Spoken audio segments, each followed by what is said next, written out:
458장 찬송하시겠습니다. 458장입니다.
묵상기도 하심으로 수요예배를 하나님 앞에 드리시겠습니다.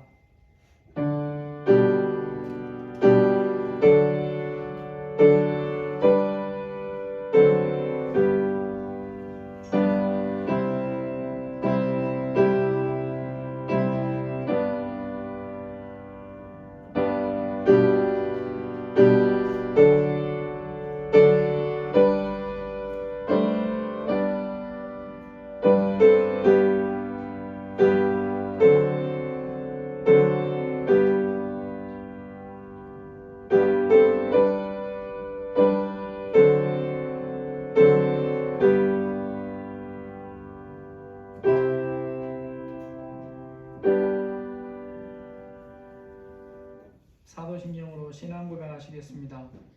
전능하사 천지를 만드신 하나님 아버지를 내가 믿사오며 그 외아들 우리 주 예수 그리스도를 믿사오니 이는 성령으로 잉태하사 동정녀 마리아에게 나시고 본디오 빌라도에게 고난을 받으사 십자가에 못 박혀 죽으시고 장사한 지 사흘 만에 죽은 자 가운데서 다시 살아나시며 하늘에 오르사 전능하신 하나님 우편에 앉아 계시다가 저리로서 산자와 죽은 자를 심판하러 오시리라.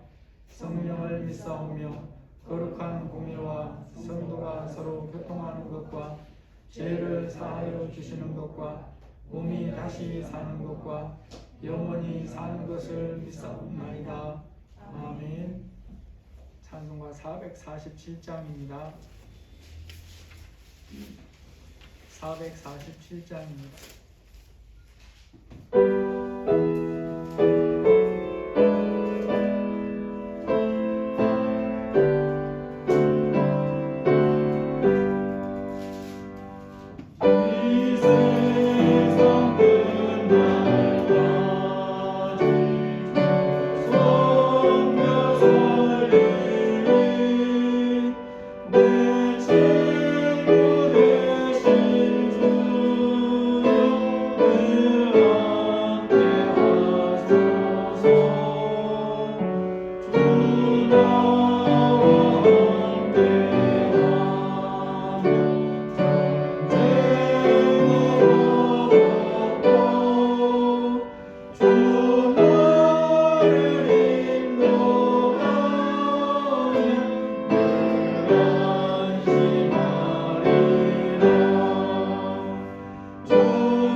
미디어 금식을 통해서 자신들의 시간 사용을 점검하고 있습니다.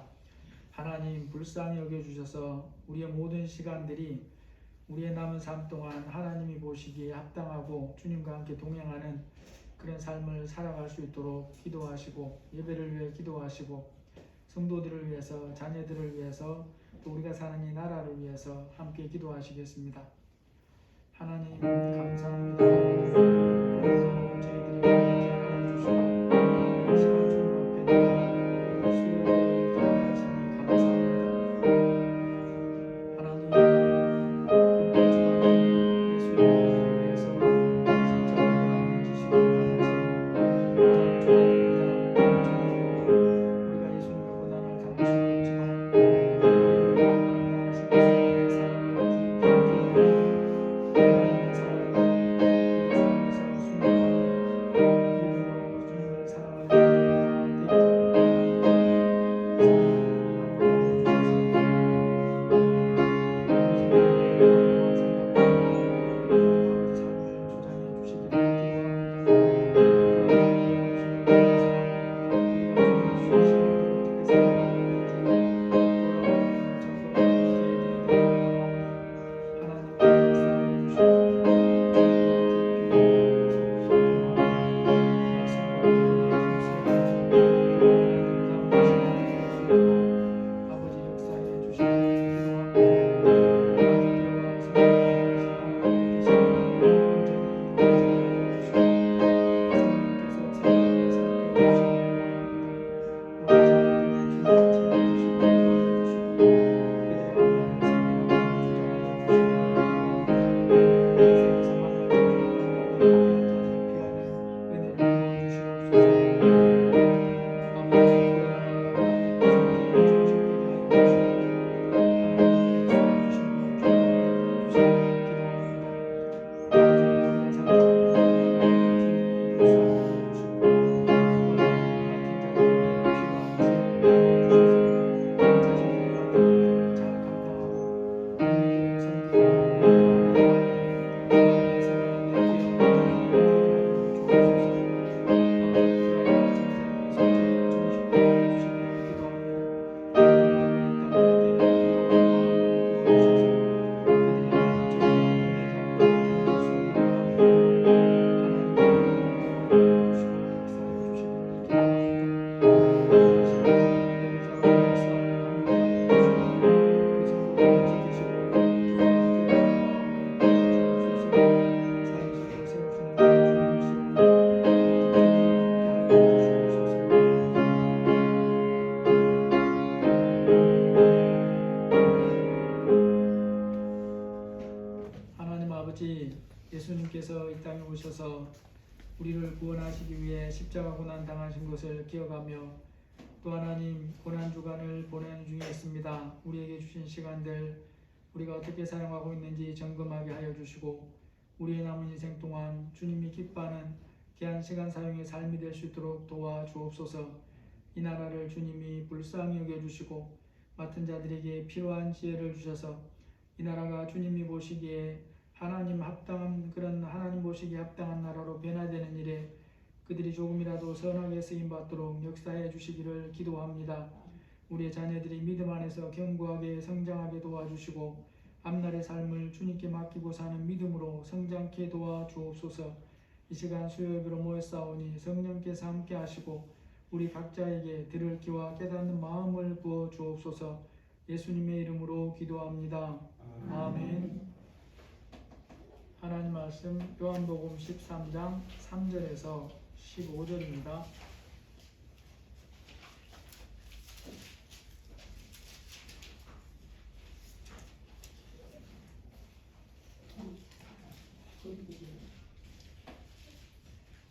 (170쪽쯤에) 있어요. 요한복음 13장 3절에서 15절입니다.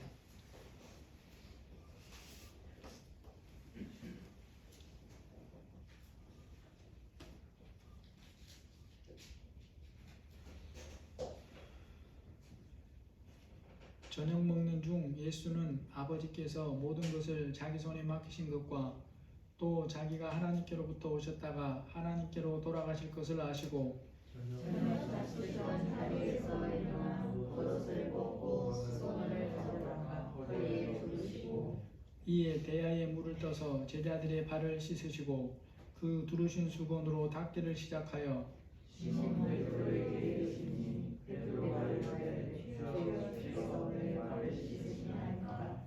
예수께서 대답하여 이르시되 내가 하는 것을 네가 지금은 알지 못하나 이후에는 알리라. 베드로가 이르되 내 발을 절대로 씻지 못하시리라. 예수께서 대답하시되 내가 너를 씻어주지 아니하면 네가 나와 상관이 없느니라. 시몬 베드로가 이르되 주여 내 발뿐 아니라 손과 머리도 씻어 주옵소서. 예수께서 이르시되 이미 목욕한 자는 발밖에 씻을 필요가 없느니라. 온몸이 깨끗하니라. 너희가 깨끗하나 다는 아니니라 하시니 이는 자기를 팔 자가 누구인지 아심이라. 그러므로 다는 깨끗하지 아니하다 하시니라. 그들의 발을 씻으신 후에 옷을 입으시고 다시 앉아 그들에게 이르시되 내가 너희에게 행한 것을 너희가 아느냐. 너희가 나를 선생이라 또는 주라 하니 너희 말이 옳도다. 내가 그러하다.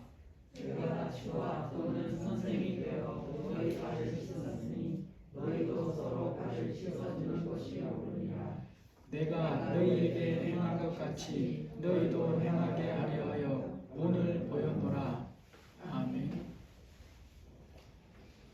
어떤 유행의 지도자가 다른 사람들에게 이상적인 지도자인가에 대해서는 시대마다 한 가지만 있다고 볼 수 없습니다. 환경에 따라서 달라지기도 합니다. 대부분은 덕장형의 지도자를 좋은 사람이라고 생각하지만 사람의 본성상 덕만 가지고는 지도력을 발휘하지 못하는 경우가 많습니다. 지도자에게 어떠한 정도의 권한이 주어졌는가에 따라서도 달라집니다.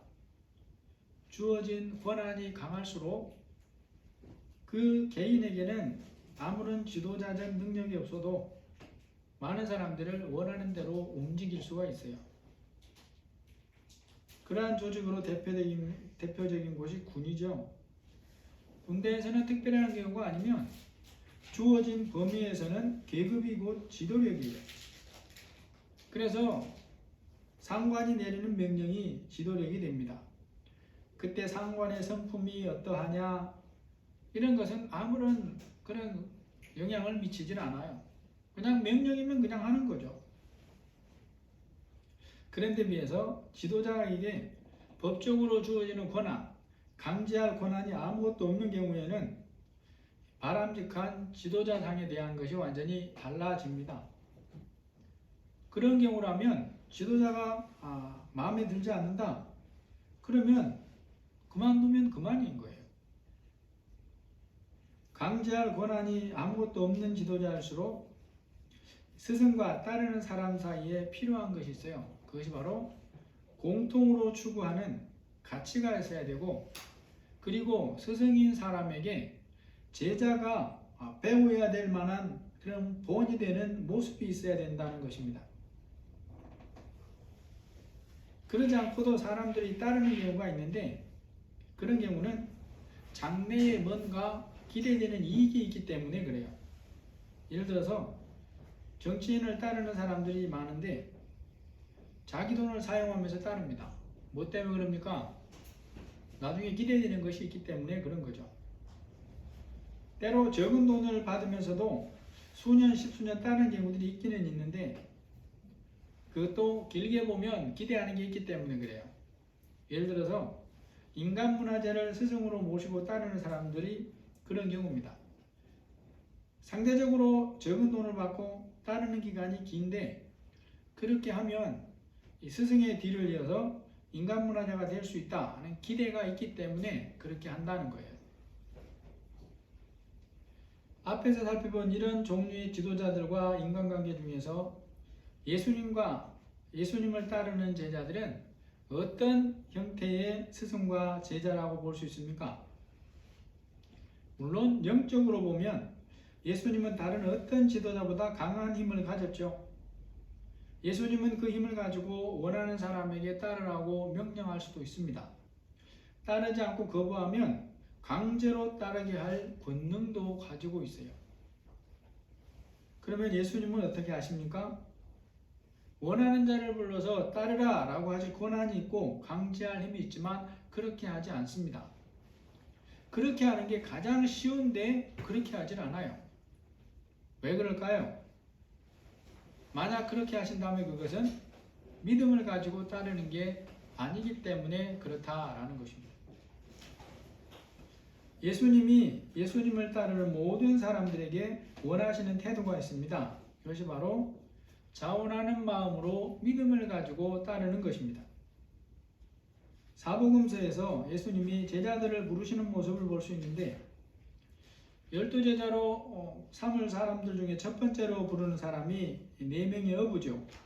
베드로와 안드레와 야고보와 요한입니다. 제자들을 부르시는 모습에서 그 과정이 비교적 상세하게 설명되는 성경이 누가복음 5장입니다. 이 부분에 대한 것을 우리가 놓치게 되면 오해를 할 수 있어요. 그러면 예수님이니까 예수님이 부르니까 거부할 수 없고 따랐다 이렇게 생각할 수 있어요. 안타깝게도 어떤 분들이 그렇게 설교하는 경우들이 종종 있어요. 예수님이 부르니까 따랐다 그렇게 말하는 거예요. 하지만 예수님이 제자들을 부르시고 제자들이 응하는 데에는 과정이라는 게 있습니다. 누가복음 5장에서 예수님이 제자로 부르시는데 보면 먼저 하시는 일이 가서 그들에게 뭘 가르치십니까? 말씀을 가르치십니다. 말씀을 전하세요. 그런 다음에 예수님이 전하신 말씀이 진리라는 것을 삶에서 경험을 하게 만드십니다. 베드로와 안드레와 야고보와 요한은 갈릴리 호수에서 고기를 잡아서 파는 것을 업으로 삼고 사는 어부들이에요. 그 호수와 고기잡이에 대해서 전문가라는 것입니다. 손에 꼽는 전문가들이에요.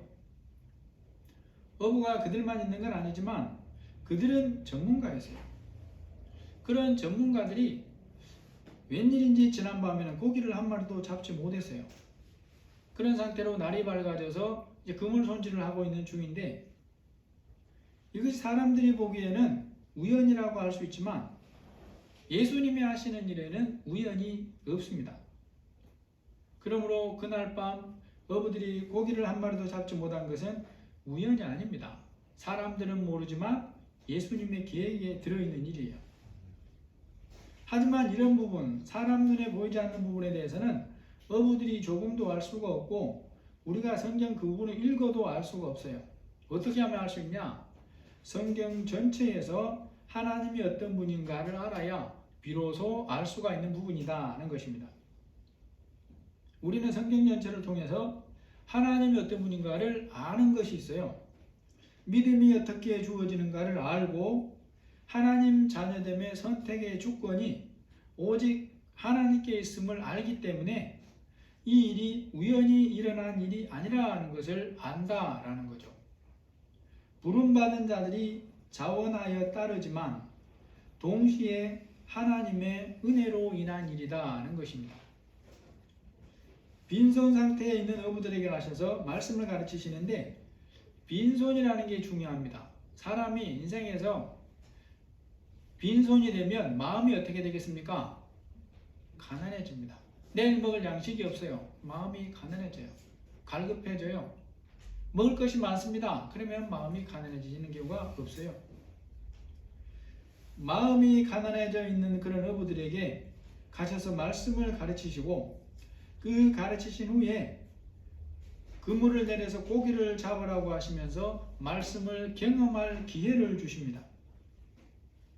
그렇게 하신 후에 비로소 그 중에 4사람을 예수님이 제자로 부르시는 거예요. 예수님이 특별한 분이라는 것을 경험하게 한 후에 부르신 것입니다. 말씀을 경험하게 한 후에 예수님께서 그들을 제자로 부르시니까 그 4명의 어부들이 예수님을 따르기로 결정하고 자기 마음에 동의해서 주님을 따라 나서기를 시작했다는 것입니다. 예수님이 제자들을 부르시고 따르도록 이끄시면서 이렇게 하는 것을 보면서 우리가 깊이 살펴봐야 될 중요한 부분이 한 가지 있습니다. 그리스도인이 세상에 사는 동안 어떤 방법으로 세상에 영향을 미치시기를 바라실까 하는 것입니다. 제자들에게 하신 이 방법을 사용하기를 원하시는 거예요. 내가 믿음으로 살면서 나의 삶에 하나님의 진리의 말씀이 역사하시는 것을 통해서 이웃에게 선한 영향을 미치는 사람이 되기를 바라시는 것입니다. 전도가 첫 번째로 중요합니다. 복음을 전하는 게 중요해요. 그런데 그 전도를 하고 나서 그 이후에 돌봄이 없으면 그건 전하나 마나 마찬가지일 수도 있어요. 왜요? 양육이 따르지 않으면 그 사람은 믿음을 가지고 살 수가 없습니다. 어린아이가 이제 갓 태어난 아기가 부모의 돌봄이 없이 사람다운 역할을 하도록 성장할 수가 없는 것과 마찬가지예요.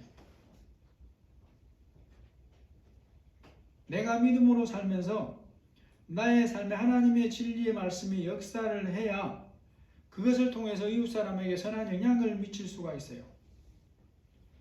그러한 삶에 나에게 준 이런저런 것들을 사용할 수도 있지만 가장 중요한 것은 먼저 내가 진리 안에 사는 삶이어야 된다라는 것입니다.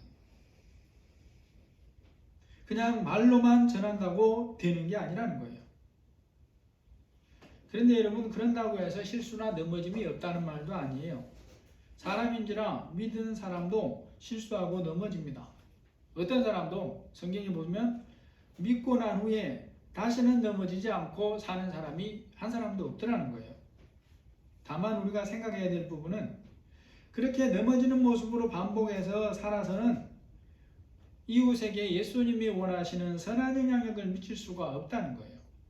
넘어지더라도 다시 일어나서 고치면서 예수님을 닮아가는 그런 모습이 있어야 선한 영향력을 미칠 수 있다는 것이죠. 여러분, 자신이 사장이 되고 사람들을 고용하게 되면 사장으로서의 힘이 있습니다. 돈을 주는 사람에게 그 돈의 크기만큼의 힘이 생겨요. 그런데 그렇게 생긴 힘으로 내가 그에게 복음을 믿게 할 수는 없는 것입니다. 복음을 소개해주고 예배당에 나오게 할 수는 있지만 믿게 할 수는 없다는 거예요. 이러한 부분에서 우리는 예수님의 모습에서 배워야 되는 것입니다. 영적 영향은 물리적인 힘의 크기에서 나오는 것이 아니라 라는 것을 배워야 돼요. 내 안에 진리의 역사가 없이는 주님이 바라시는 영향력이 나올 수가 없는 것입니다. 예수님이 우리에게 원하시는 것이 바로 믿음의 선한 영향을 미치는 것입니다. 진리가 내 안에 들어와 내 안에 역사함으로 거기서부터 나오는 영향력으로 세상에 빛과 소금된 역할을 감당하기를 바라시는 것이 예수님이라는 거죠. 예수님의 제자로 따르려면 반드시 알고 가져야 될 삶의 자세가 있습니다. 그것이 바로 예수님의 가치관을 자신의 것으로 받아들이는 것입니다. 마태복음 8장 21절 이하에 보시면 제자 중에 또 한 사람이 이르되 주여 내가 먼저 가서 내 아버지를 장사하게 허락하옵소서. 예수께서 이르시되 죽은 자들이 그들의 죽은 자들을 장사하게 하고 너는 나를 따르라 하시니라. 이 말씀을 통해서 예수님이 제자들에게 가르치시려는 교훈이 뭐겠습니까? 예수님을 따르는 사람은 죽은 부모를 장사하는 일을 해서는 안 된다는 뜻이 아니에요. 이 말씀은 그러한 장사하는 것과는 아무런 상관이 없는 말씀이에요. 성경은 예수님께서 성도의 죽음을 어떻게 보시는가에 대해서 시편 116편 15절에 말씀합니다. 그는 경건한 자들의 죽음을 그의 경건한 자들의 죽음은 여호와께서 보시기에 귀중한 것이로다. 그러므로 이제 읽은 마태복음 8장 22절에서 예수께서 이르시되 죽은 자들이 그들의 죽은 자들을 장사하게 하고 너는 나를 따르라 라고 하시는 말씀의 뜻은 육신의 죽음과 장사 지냄에 대한 말씀이 아니라 어떤 가치관을 가지고 예수님을 따르는 삶을 살아야 하는가에 대한 말씀이라는 거예요. 하나님 보시기에 산자의 가치관을 가져야 예수님을 따를 수 있다는 말씀이에요. 산자의 가치관을 가진 자만 예수님을 따를 수 있다, 그 말씀이라는 것입니다. 스승이신 예수님이 오늘 읽은 본문에서 또 우리에게 가르치시는 아주 중요한 가치관, 삶의 태도가 있습니다. 형제에 대해서, 다른 믿는 사람에 대해서 가져야 할 자세에 대한 가치관을 가르쳐요. 말로만 아니라 행동으로 가르칩니다. 13장 4절에 보니까 예수께서 저녁 잡수시는 자리에서 일어나 겉옷을 벗고 수건을 가져다가 허리에 두르시고 이에 대야에 물을 떠서 제자들의 발을 씻으시고 그 두르신 수건으로 닦기를 시작하여 시몬 베드로에게 이르시니 주하나? 주한이 발은 누가 씻어줘? 저요. 저 아니면 부모님. 몇 살 때부터 주한이가 씻었어? 저번에? 아니 몇 살 때부터? 기억 안 나? 네. 그래. 엄마 아빠는 할머니가 너무 오래 씻으신 거 아닌가 모르겠네. 이 시간에 말씀해 보니까 예수님이 3년 동안 함께 살면서 말씀으로 가르치고 양육하신 12명의 제자들과 함께 십자가에 달리시기 전에 마지막 잡수시는 저녁 시간이에요. 식사 이후에 이어지는 예수님의 말씀을 보면 제자들에게 가르치시고 확인하시는 것들이 너무 많습니다. 요한복음에 이런 부분에 대해서 가장 구체적으로 나와요. 지금까지 가르치신 말씀이 다 중요하지만 마지막 식사를 하고 이때에 가르치고 점검하시는 말씀보다 더 중요한 것은 없다고 볼 수도 있어요. 그런 시간에 예수님이 유일하신 길이요 진리요 생명이시라는 것과 성령을 보내실 것을 다시 한번 가르칩니다. 제자들 중에 예수님을 배신하려는 마음을 가진 자가 있는데 지금이라도 돌이켜 사는 길을 가게 하려고 반복해서 경고하십니다. 특별히 베드로는 콕 찍어서 예수님을 부인할 것에 대해서 미리 말씀해 주시면서 그렇게 하지 않도록 깨어 있어라 라고 말씀하십니다. 베드로만 아니라 모든 제자들도 시험에 들지 않도록 깨어 기도하라고 가르칩니다. 그들의 힘만으로는 안 된다는 걸 아시기 때문에 그래요. 이 마지막 식사 후에 그러한 많고 중요한 부분을 가르치고 이전에 가르쳤던 것들 중에 핵심을 다시 짚어서 이렇게 또 가르치고 그러십니다. 이러한 것들은 제자들이 반드시 알아야 믿음으로 살 수 있는 부분이고 이 부분들을 모르고는 예수님의 제자로 믿음으로 살 수가 없어요. 그런데 그렇게 중요한 시간에 예수님이 가장 먼저 하시는 일이 뭐냐라는 것입니다. 제자들에게 가장 먼저 행동으로 보이시며 가르치시는 것이 있어요. 그것이 바로 형제를 섬기고 예수님의 마음으로 세워가는 일이라 라고 하십니다. 앞으로 예수님이 하나님 우편으로 가신 후에 이 땅에 남아서 주님의 사명을 감당할 그들에게 첫 번째로 가르치시는 것이 바로 겸손한 섬김이다 라는 거죠. 그 중요한 시간에 반드시 확인하고 가르쳐야 할 중요한 진리가 너무도 많은 그 시간에 예수님이 제자들에게 이것을 첫 번째로 가르치시는 이유가 뭘까요? 이 부분에 대해서 우리가 알아야 될 게 있습니다. 그것이 바로 그들이 예수님의 사도로 세움을 받은 자들이고 예수님의 사도로 예수님이 주시는 영적 권세를 받을 자들이다 라는 거예요. 예수님 이후에 이 땅 위에 세워질 교회에서 가장 큰 영향을 미칠 사람들이 바로 그들입니다. 그 자리에 있는 사람들이 이 12명의 제자들이에요. 예수님이 부여하시는 영적인 권위에 있어서 그 크기가 가장 큰 사람들이 바로 이 사람들이에요. 장차 보내실 성령도 그들에게 첫 번째로 충만하게 부어주십니다. 이런 모든 것은 이제까지는 제자들이 가지고 있지 않던 것들입니다. 또 부분적으로는 가지고 있었지만 실제로 사용함으로 다른 사람에게 영향을 미치거나 그런 일은 거의 없던 것들이에요. 하지만 예수님이 가신 후에는 그것들을 사용해서 사명을 감당해야 돼요. 교회에서 직위로 보면 가장 중요한 자리에서 섬기게 될 자들이 사도들이다라는 거죠. 여러분, 세상 사람들이 하는 말 중에 자리가 사람을 만든다고 하는 말이 있어요. 이건 다른 말로 하면 그 사람의 능력이나 품이 어떠한가 하는 것과는 상관이 없이 그에게 주어진 자리가 그 사람에게 힘을 준다는 거예요. 그래서 그가 차지하고 있는 자리, 그 힘으로 인해서 그가 하는 일들이 그럴듯하게 보여진다라는 뜻입니다. 그럼 세상에 그런 일들이 너무나 많지요. 그러한 자리를 감당할 능력이 전혀 없어 보임에도 그 자리를 차지해서 많은 사람들에게 피해를 끼치는 경우들도 있어요. 푸틴 같은 자가 그 자리에 있음으로 인해서 지금 벌써 수만 명이 생명을 잃었습니다. 예수님이 몸소 발을 씻기시는 가르침에 담겨있는 교훈이 뭐겠습니까? 예수님의 사도는 어떤 사람이 되어야 하는가입니다. 예수님의 사도된 권한으로 다른 사람 위에 군림하는 사람이 되어서는 안 된다는 것이에요. 제자들이 하나님 주시는 권능으로 사도의 사명을 감당하는 삶을 살면서 다른 사람을 힘으로 누르거나 강제하며 살아서는 안 된다는 교훈이에요. 교회 안에서 가장 중요한, 사람들의 기준으로 보면 가장 높은 그런 직위에 있는 사도들이 그럴 정도라면 우리는 어떠해야 되겠습니까? 예수님의 섬기심의 모습에서 우리가 뭘 깨달아야 되냐 하는 거죠. 이번 주간은 고난 주간입니다. 예수님이 어떤 고난을 당하셨는가에 대해서 우리가 알고 있습니다.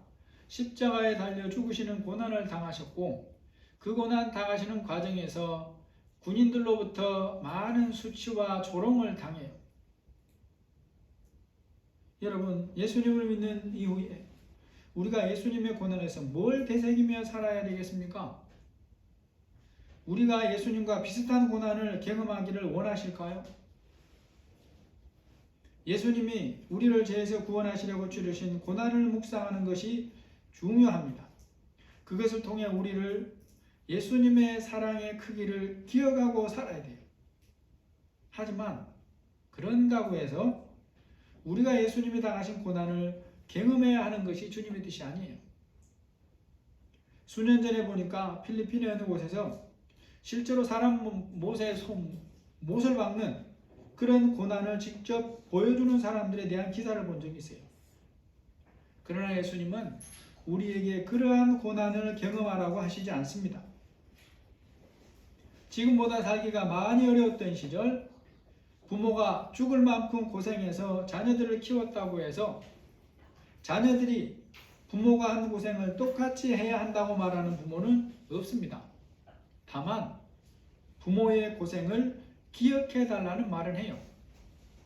그것을 기억해서 부모가 치른 희생이 헛되지 않게 살아달라는 것입니다. 고난주간 예수님의 고난을 묵상하면서 우리가 돌아봐야 할 우리의 모습이 있어요. 나는 예수님을 닮아 섬기는 사람으로 성장해가고 있는가? 라는 것입니다. 형제가 내 마음에 들지 않아도 예수님의 마음과 눈으로 보면서 기다려주고 섬김의 사랑을 실천하는 자로 성장해가고 있느냐라는 것입니다. 사회에서의 지위가 어떠하고 가진 것이 어떠하든지 성도는 예수님의 모습을 닮아가야 하고, 교회에서 형제를 대하는 태도가 예수님을 닮아가야 하는 것입니다. 그리스도인은 세상이 보는 눈으로 형제를 보지 않도록 주의해야 돼요.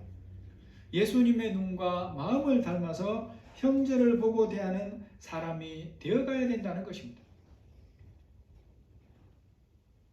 여러분, 그런데 안타깝게도 이때의 예수님의 12제자들은 예수님께서 자신들의 발을 씻어주시는 것에 담긴 교훈이 그 진리가 무엇인지를 주님이 바라시는 수준만큼 깨닫고 있지를 못합니다. 베드로를 보면 제자들은 아직까지 깨닫지 못하는 걸 볼 수 있어요. 13장 6절에 보니까 베드로가 이르되 주여, 주께서 내 발을 씻으시나이까? 베드로의 반응에서 우리가 뭘 볼 수 있습니까? 이 순간까지 베드로도 예수님이 하시는 행동에 담긴 교훈을 깨닫지 못하고 있는 것입니다. 베드로의 생각에 발을 씻어주는 일은 스승이 제자에게가 아니라 제자가 스승에게 해야 되는 일이고, 집에서는 가장 낮은 사람이 하인이 해야 되는 일이에요. 그렇게 생각한 베드로가 자신의 발을 씻으려는 예수님께 이렇게 말합니다. 8절에 보니까 베드로가 이르되 내 발을 절대로 씻지 못하시리이다. 이런 면에서도 베드로는 한성질해요. 몇 명의 제자들의 발을 지금 씻어주셨는데 그들은 지금 어쩔 줄 모르고 당황하고 있어요. 말도 못하고 있어요. 그런데 베드로는 그나마 말을 하잖아요. 내 발을 절대로 씻지 못하십니다. 베드로가 이렇게 말하는 것은 예수님이 하시는 그 행동에 담긴 진리의 교훈이 뭔지를 몰랐기 때문에 그래요. 그러니까 감히 주님이시고 스승이신 예수님께 발을 내어드릴 수가 없어요. 그러자 예수님이 베드로에게 놀라운 말씀을 합니다. 내가 너를 씻어주지 아니하면 네가 나와 상관이 없다. 그러니까 베드로가 깜짝 놀래가지고 내 발뿐만 아니라 손과 머리도 씻어주옵소서. 그러자 예수님이 말합니다. 이미 목욕한 자는 발만 씻으면 된다. 예수님의 이 말씀에 크게 두 가지 의미가 들어있습니다. 여기서 목욕한 자는 예수님을 믿는 자이고 보혈로 씻음을 받은 사람입니다. 그래서 이 부분의 교훈에 대해서 예수님이 이렇게 말씀을 하십니다. 이미 목욕한 자는 발밖에 씻을 필요가 없느니라 온몸은 깨끗하니라. 이 말씀의 교훈에서 이미 목욕한 자들에게 속하는 자들은 예수님을 배신하고 팔려고 생각하는 가룟 유다를 제외하고입니다. 11명의 제자만 의미해요. 혹은 주변에 또 다른 그 갈릴리에서 온 여자들이 있었는지 모르겠지만 아무튼 본문에 드러나는 것은 11명에만 해당하는 말이에요. 여기서도 우리가 깨달아야 될 게 있습니다. 다 겉모습이 같아도 예수님은 그 사람의 속을 너무나 잘 아신다는 거예요. 어떤 생각으로 앉아있는지 다 아신다는 것입니다. 여기서 발은 매일 씻어야 한다는 의미는 우리가 세상 사는 동안 매일 짓는 죄에 대해서는 회개를 하고 예수님의 보혈의 긍휼을 의지해서 용서를 받아야 된다는 뜻이에요. 예수님께서 제자들의 발을 씻으신 후에 12절에 보니까 또 말씀합니다. 그들의 발을 씻으신 후에 옷을 입으시고 다시 앉아 그들에게 이르시되 내가 너희에게 행한 것을 너희가 아느냐. 학교에서 선생님이 학생들을 가르치다가 어떤 것은 반복하여 가르치는 경우가 있어요. 특별히 중요해서 그런 경우도 있지만 또 한 가지 이유는 학생들이 제대로 이해하지 못했다고 생각할 때 그렇게 합니다. 이 시간 예수님이 반복하여 말씀하시는 것이 바로 그와 비슷해요. 스승으로서 제자들 발을 씻으시면서 가르쳤는데 이것을 제자들이 어느 정도 이해했는지 물어보시는 것입니다. 내가 너희에게 행한 것을 너희가 아느냐? 예수님은 제자들이 말씀의 진리를 어느 정도로 이해하고 받아들이는가를 아신다 그랬어요. 예수님이 가르치시려는 대로 깨닫기를 원하는 수준으로 이해하고 받아들이는지를 아시는 것입니다. 그 예수님이 지금 보니까 예수님이 행동으로 제자들에게 진리를 가르치며도 아직까지는 제자들이 그 이해하고 받아들이는 정도가 예수님이 기대하시는 정도에 미치지를 못한 거예요. 예수님은 나의 믿음의 상태가 어떠한지, 진리를 이해하고 받아들이면서 사는 정도가 어떠한지를 아십니다. 지식으로만 아는지 믿음으로 받는지를 아십니다. 감사한 것은 그러한 것을 다 아심에도 불구하고 모자라거나 이해하지 못한다고 해서 그것으로 단번에 손절하시는 분은 아니라는 거예요. 예수님이 제자들의 발을 씻기신 것이 무엇인지 다시 가르치는 것이 13절에서 15절이에요. 너희가 나를 선생이라 또는 주라 하니 너희 말이 옳다. 내가 그러하다. 내가 주와 또는 선생이 되어 너희 발을 씻었으니 너희도 서로 발을 씻어주는 것이 옳으니라. 내가 너희에게 행한 것 같이 너희도 행하게 하려 하여 본을 보였노라.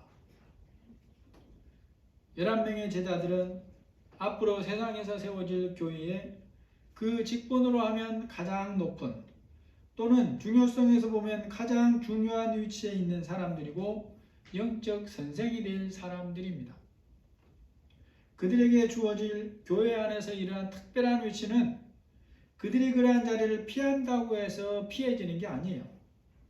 예수님이 세워주신 사도라는 직분을 감당하려면 불가피하게 그 위치에서 그런 역할을 감당해야 돼요.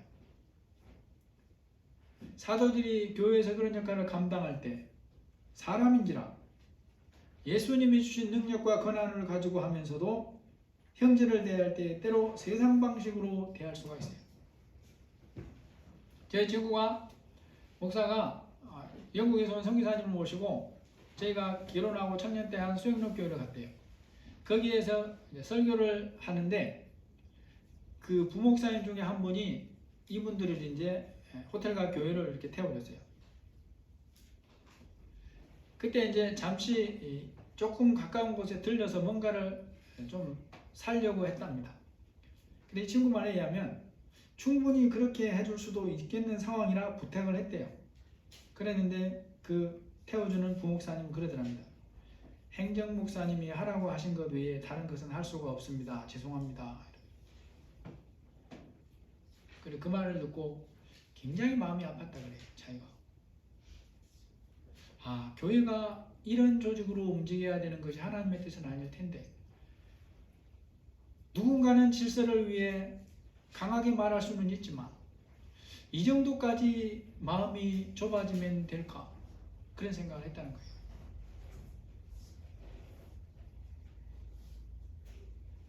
여러분, 사람이 그럴 수가 있는 거예요. 사람이라. 우리가 그래서 하나님의 말씀을 모르면 예수님의 본을 따를 수가 없어요. 오늘 말씀의 결론입니다. 고난주간 나를 위해 십자가 지심에 고난당하신 예수님을 생각하면서 예수님이 제자들의 발을 씻어주신 말씀을 보았어요. 예수님의 섬기심의 교훈을 보면서 우리는 어떤 섬김을 감당해야 하겠습니까? 예수님은 우리에게 예수님이 당하신 고난을 경험하라고 하시질 않아요. 우리에게 예수님의 마음으로 형제를 섬기고 세워가라고 말씀하십니다. 그리스도인의 최고의 성장 모습은 예수님을 닮아가는 것입니다. 그러므로 우리도 예수님을 닮아 섬김과 세워감의 삶을 살아야 되는 것입니다. 내가 세워가고 섬겨야 될 사람은 누구겠습니까? 멀리 있는 사람은 아니에요. 예수님의 말씀을 보면 나와 가까운 곳에 있는 사람입니다. 이 평소 인간관계는 멀지라도 나와 물리적으로 만날 수 있는 사람이라고 말씀하고 있어요. 그렇다면 우리는 내 주변에서 그런 사람이 누구인지 우리는 살필 줄 알아야 됩니다.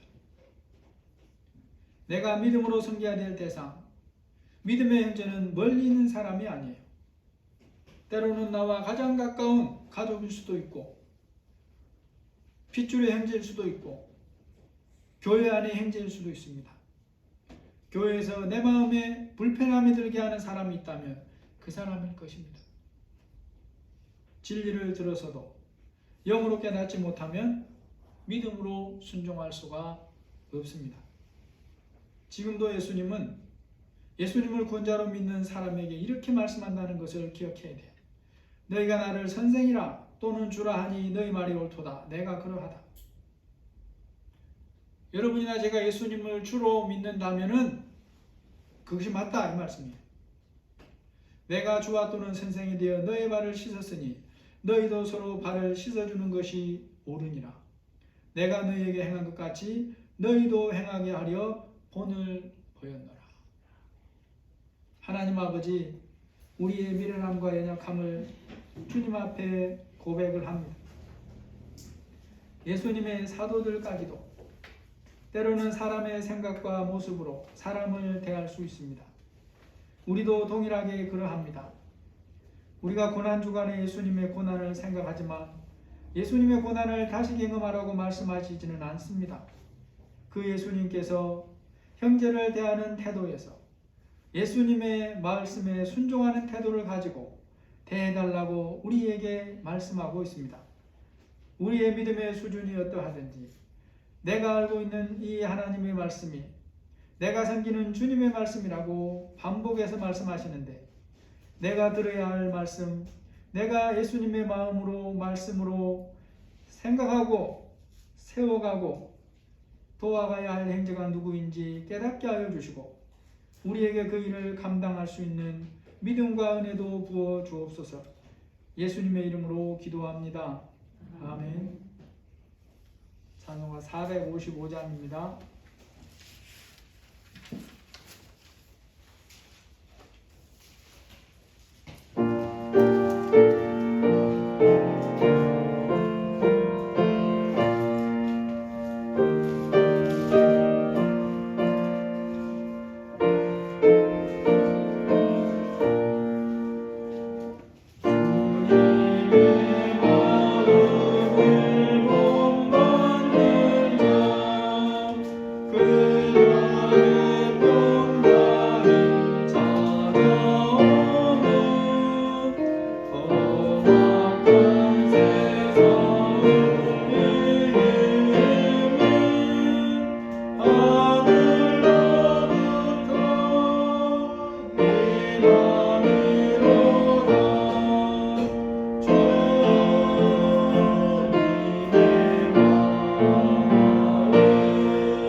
가르쳐 주신 기도로 예배 마치겠습니다.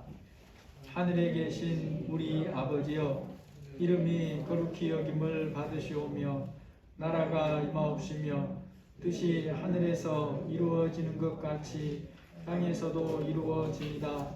오늘 우리에게 일용할 양식을 주옵시고 우리가 우리에게 죄지은 자를 사하여 준 것 같이 우리 죄를 사하여 주옵시고 우리를 시험에 들게 하지 마옵시고 다만 악에서 구하옵소서. 대개 나라와 권세와 영광이 아버지께 영원히 있사옵나이다. 아멘.